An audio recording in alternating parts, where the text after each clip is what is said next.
প্রিয় BA 4 semester এবং 6 সেমিস্টারের ছাত্রছাত্রীরা, আজকে আমি যে বিষয় নিয়ে আলোচনা করব সেটি হচ্ছে তোমাদের কলকাতা বিশ্ববিদ্যালয়ের আন্ডারে ব্যবহারিক যে বাংলা রয়েছে, ব্যবহারিক বাংলা 2, যেটি বেঙ্গলি অনার্স 4 সেমিস্টারে SECB2 এবং বেঙ্গলি জেনারেল 4th এবং 6 সেমিস্টারে SECB2তে রয়েছে।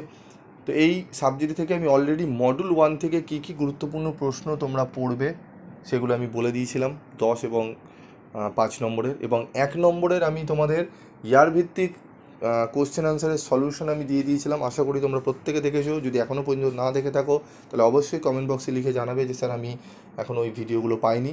আমি তার লিঙ্ক দিয়ে দেবো, বা ডেসক্রিপশান বক্সেও তুমি চেক করতে পারো, সেখানেও তোমাদের লিঙ্ক দেওয়া থাকবে। তো কথা না বাড়িয়ে চলে আসবো আমরা মডুল 2-এ। তো মডুল 2টি আমরা দেখে নেব কী কী প্রশ্ন সেখানে রয়েছে গুরুত্বপূর্ণ। তো দেখো, আমাদের প্রশ্নগুলো দেখে নেব মডেল 2 থেকে। মডেল 2 থেকে প্রথম প্রশ্ন, যেটি গুরুত্বপূর্ণ, বাংলা বানানের বিবর্তন সম্পর্কে সাধারণ ধারণা দাও আমাদের। ঠিক আছে, এটি দিতে পারে, এটি খুবই গুরুত্বপূর্ণ প্রশ্ন, একদম স্টার মার্ক করে রাখো। আরেকটি প্রশ্ন, বাংলা বানানে ঈশ্বরচন্দ্র বিদ্যাসাগরের বর্ণপরিচয় গ্রন্থের ভূমিকা পর্যালোচনা করো। এই দুটি প্রশ্ন আমার মতে এখান থেকে একটি 10 নম্বরে তোমরা কমন পেয়ে যাবে। তবে এর সাথে যে প্রশ্নগুলো আরেকটু পড়বে, বাংলা বানান ভুলের কারণগুলি সম্পর্কে আলোচনা করো। পশ্চিমবঙ্গ বাংলা একাডেমি গৃহীত তৎসম শব্দের বানান বিধি আলোচনা করো, খুবই গুরুত্বপূর্ণ প্রশ্ন। পশ্চিমবঙ্গ বাংলা একাডেমি গৃহীত অতৎসম শব্দের বানান বিধি আলোচনা করো। পশ্চিমবঙ্গ বাংলা একাডেমি গৃহীত বিদেশি শব্দের বানান বিধি আলোচনা করো, খুবই গুরুত্বপূর্ণ প্রশ্ন। পশ্চিমবঙ্গ বাংলা একাডেমি বানান বিধির লিপি বিষয়ে অন্তত 3টি সিদ্ধান্ত নিয়ে আলোচনা করো। ঠিক আছে, বা করুন। তো এই যে প্রশ্নগুলো তোমাদের রয়েছে, এই প্রশ্নগুলো কিন্তু তোমাদের এই 7টি প্রশ্ন যদি ভালো করে তোমরা রেডি করে নাও, এখান থেকে তোমরা 10 নম্বরে একটি প্রশ্ন এবং 5 নম্বরে একটি প্রশ্ন কমন পেয়ে যাবে। তবু আমি 5 নম্বরেও তোমাদের গুরুত্বপূর্ণ প্রশ্ন বলে দিচ্ছি। ভিডিওটি দেখো শেষ পর্যন্ত, এবং বলবো তোমাদের কিন্তু যারা এডুকেশনের সেক পেপারের নোটস নিতে চাও তারা যোগাযোগ করতে পারো, এবং যারা ইতিহাসের সেক B1 যে পেপারটি রয়েছে, ঠিক আছে, সংগ্রহশালা, সেই পেপারে যদি নোটস সংগ্রহ করতে চাও নিতে পারো। এবং বাকি অন্যান্য যে সাবজেক্টে তোমাদের নোটস লাগবে সেগুলো কমেন্ট বক্সে লিখে জানিও, আমি চেষ্টা করব সেই সাবজেক্টগুলোর নোটস তোমাদেরকে দিয়ে দেওয়ার। তো দেখো, এরপর চলে আসবো আমরা 5 নম্বরের প্রশ্ন। 5 নম্বরের প্রশ্নগুলো আমরা দেখে নেব। বিদেশি শব্দের বানান বিধিগুলি কী কী? কি এবং কি, কয়হস্যি কি এবং কয়দীর্ঘী কি, কখন ব্যবহার করা হয় লেখো। বাংলা বানানের ক্ষেত্রে উচ্চারণ সমস্যাগুলি কী কী? দন্তের ন এবং মূর্ধন্য এর ব্যবহার বিধি লেখো।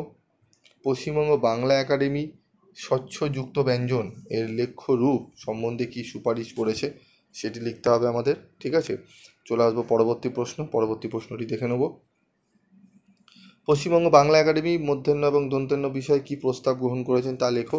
যদি তোমরা 4-এর প্রশ্নটি দেখে নিতে পড়ে নিতে পারো, একই অ্যান্সার হবে 4 এবং 6। ঠিক আছে, কোশ্চেনটা এরকম ঘুরিয়ে দেয়, তো এটি দেখে নেবে। তারপর হচ্ছে জ্যোতিচিহ্নের বিষয় পশ্চিমবঙ্গ বাংলা একাডেমির পরামর্শ কী লেখো। জ্যোতিচিহ্নের বিষয় পশ্চিমবঙ্গ বাংলা একাডেমির মতে তালবস্য এবং দন্তেস্ব বিষয়ের প্রস্তাবগুলি লেখো। পশ্চিমবঙ্গ বাংলা একাডেমির মতে তালবস্য এবং দন্তেস্ব বিষয়ের প্রস্তাবগুলি লেখো। এই প্রশ্নগুলো ভালো করে তোমরা পড়ে নেবে। ঠিক আছে, তো এই প্রশ্নগুলো তোমরা ভালো করে রেডি করো। মডুল 1-এরও আমি প্রশ্ন দিয়ে দিয়েছি, মডুল 2-এরও দিয়ে দিয়েছি। তো বাকি রয়েছে আমাদের মডেল 3। মডেল 3 থেকেও আমি গুরুত্বপূর্ণ প্রশ্নগুলো তোমাদের দিয়ে দেবো।